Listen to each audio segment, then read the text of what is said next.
on the applied science university in Austria, Graz, Austria, and he's also the partner of the TUN projects. So today I would like to ask you something related with your knowledge, experience on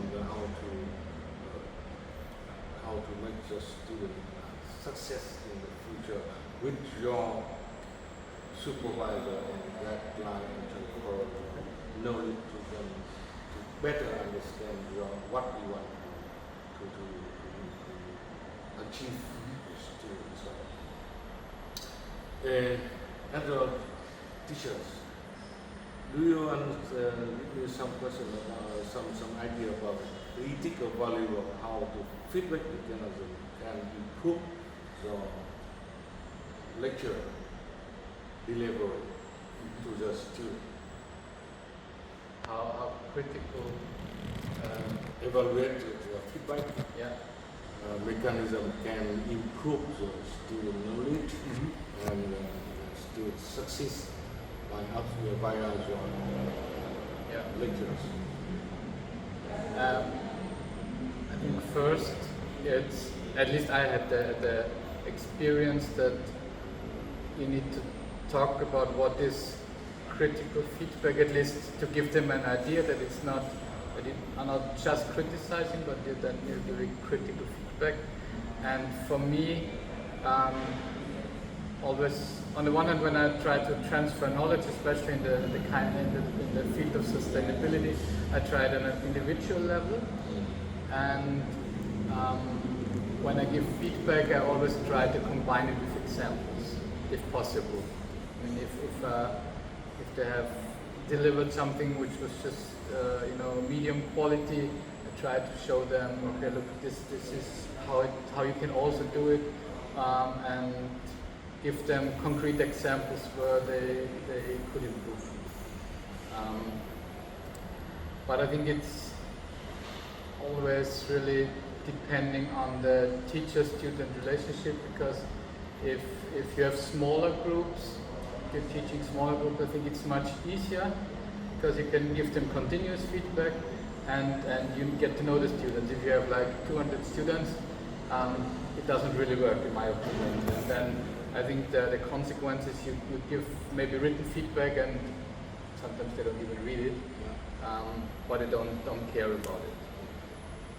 So, can you give us some examiner relationship between the trainer, facilitator technique, and the student central learning outcomes? Okay, so between students and the learning outcomes and the technique is basically my technique. Yeah. Your technique. Yeah. Well, I have many project-based courses where students, I just teach on a master level, so that means many students who in my courses, they have basic knowledge from their bachelor's, and then they need to apply it. We are a University of Applied Sciences, so we have a lot of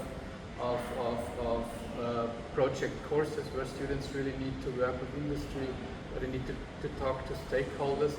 And I think here's the connection, in my opinion, that works quite well. So learning by doing in the best way, supported by a kind of scientific pathway.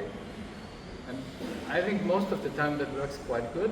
However, I think it's always important that it's not just students going out and talking to stakeholders, but they should have, I don't know, either a strict project plan, so they should get insights on project management, or they should get insights on how to different methodologies. So this should be very clear and this should be very structured, but then it's learned by doing. Okay. And one question is how the success of the students, right? How do you measure the success of the students learning from the lectures, from the idea, from the knowledge transfer to them? during you give the lecture of the class.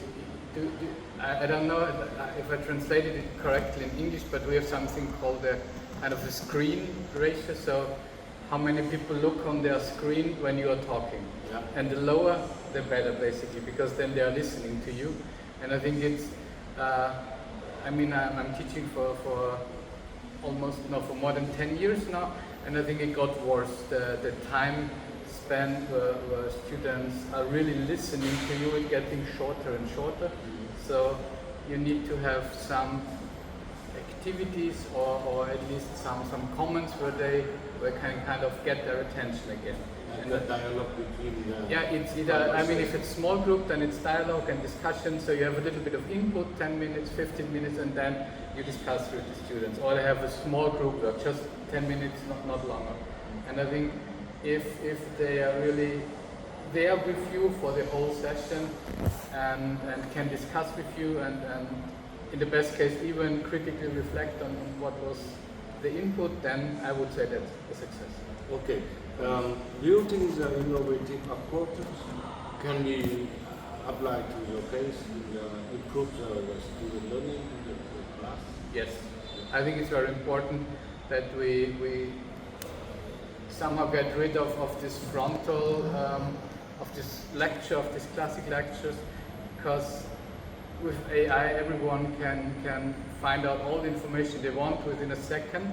So we need to give them more than just this knowledge. We need to support them how they can use this knowledge, and then quite often, just as an example, I do with my students, I did it for the last 9 years, I think, climate conference simulation with sustainability students. So they have a 4 or 5 hour session without any break, and within this session they are at the climate conference. They're representing a country and they have to negotiate. Okay. And at the beginning I always feel, okay, some think, okay, role play game, it's for children, but in the end the feedback is always really good, and they say, okay, it was really interesting to see how you can apply negotiation skills and also your knowledge on sustainability and climate change in this game. Okay. Yeah. Nowadays we can use a lot of digital tools to track, to change, to have work and have students study in class, working assessment at home. And do you think how can digital tool, your experience, to be used to check and enhance the transfer of knowledge to the student, like the learning outcome of the students? What was the word? As a digital tool to you check and enhance the transfer of the outcome of student learning. Yes, but to be honest, I think I myself, especially in this case, I'm a bit old-fashioned. I would say old-fashioned because it sounds better. I'm a bit too slow in adapting at the moment. So I think there are a lot of digital tools which students already know about it, but I don't, because I don't have time to really get acquainted with it. So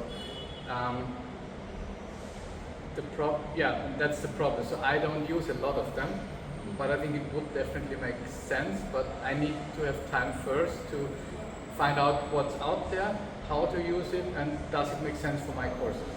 And I don't have this time at the moment. So I can just ask colleagues what they experience, and then I try it out.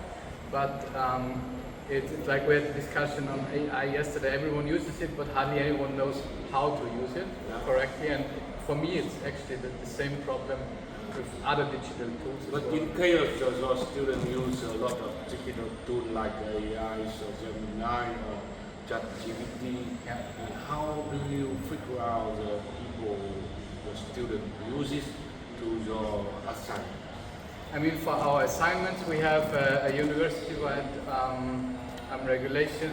They are allowed to use AI no matter what. However, they need to mention in which paragraph or which section they use the AI and why and what for. However, I just had recently a bachelor thesis which was completely written by AI, and in the end, our what's the word in English? I had the degrading categories. They were not adapted, and so it was. If I was completely neutral, I could not fail this person, even though I knew he was writing everything with AI. But the content was there, the sources were there. So at the moment here, also the university is a step behind. So we need to figure out what to do with thesis, because in my opinion, the thesis, either bachelor or master's we have today, to finish a degree doesn't make sense anymore. If it's focusing a lot on theoretical aspects, we need to check if the content of the theories was understood by the students, and then they can apply it. That's important, I think. Okay.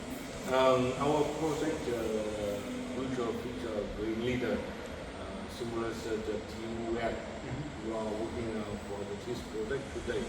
So, what's your opinion about our project, which to the maybe apply to the student or people to the future?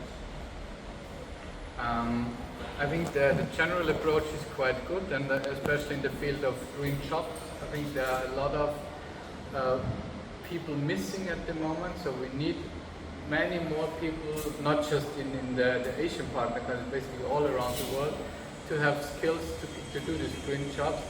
However, I think we also need to equip those people not just with the knowledge of their core job, but give them a little bit more. So what I was talking today, that was actually this part. So to give them insight, what does sustainability really mean on a more holistic approach, and then you focus on the core topic. And I think we need to really keep this in mind. Otherwise, we just have 7 courses focusing on waste management, transport, and so on and so on.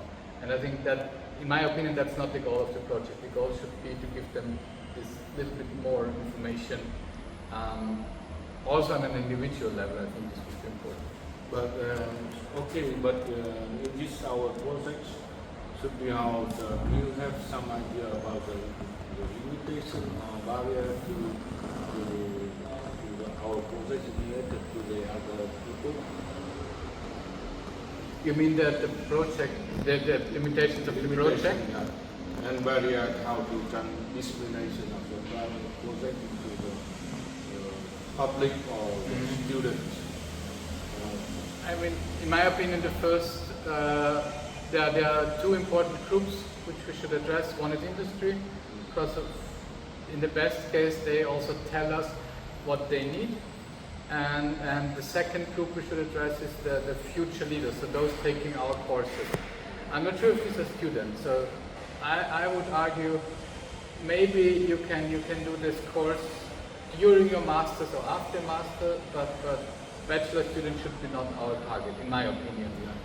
In my opinion, target should be professionals, like medium level management, take these courses, and then have more, get more credits to become higher up in the management or something. Yeah. Okay, very good knowledge and very interesting information. And to close the interview today, we have some word to our project, and we would like to talk to the public and audience about the project. But I think at the moment, for me, it's too early to really figure out where the project is going. I think there's a lot of good basis there. We have a lot of good people in the project, but I think the next half year is really essential when we come up with the courses, because that's the core. Of course, then we talk about this one-stop center and stuff like that, which is also part of the project, but I think that the main core of knowledge transfer is these 7 courses, and if they are good, it's probably quite easy to go to conferences and fairs and stuff like this and say, okay, look, that's what we created, and we have also this one-stop center. So visit our website, take the courses, it's free during the project. So I think it would be okay and easy to address, but I think it's very essential that we have high quality in the courses. And here everyone, I mean, there are so many people involved in all the 7 courses, so everyone needs to deliver good quality. Otherwise, I think it might be difficult also in terms of dissemination, getting students later on. Yeah. Okay, thank you, Mr. Thomas, and we wish you all the best for your life and success in your university. I hope today you also sharing information. So knowledge is very useful to the people and public audience who looking for our projects and explore our target of the project in the future. Thank you so much. Thank you.